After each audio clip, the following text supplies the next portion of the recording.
Getting low FPS while gaming on your PC, even though your system should handle the game just fine, yeah, frame drops and stuttering can completely ruin gameplay.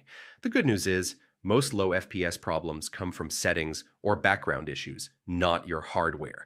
In this step-by-step guide, I'll show you how to boost FPS and make your games run smoother in 2026. Let's fix it. First, close unnecessary background programs. Apps running behind your game can use CPU, memory, and even your graphics card. Press Ctrl, Shift, and Escape, then end tasks you don't need, like browsers, launchers, or update apps. Outdated graphics drivers are one of the biggest causes of low FPS.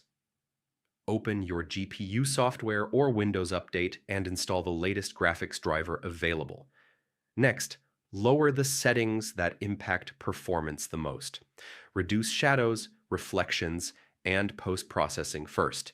These settings usually affect FPS more than resolution. Windows Game Mode helps prioritize system resources for gaming. Search for Game Mode in Settings and make sure it's turned on. If your PC is on Balanced or Power Saver mode, performance can be limited.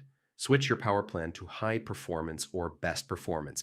Game overlays from apps like recording software or chat platforms can reduce FPS without you noticing. Disable overlays you don't actively use while gaming. If your PC overheats, it automatically slows down to protect itself, which causes FPS drops.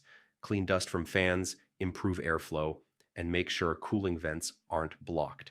If games still stutter, upgrading to an SSD or adding more RAM can significantly improve loading and frame stability.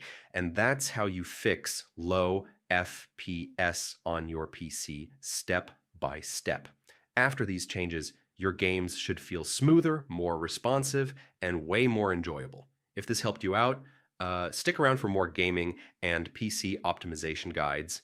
Yeah, see you in the next one.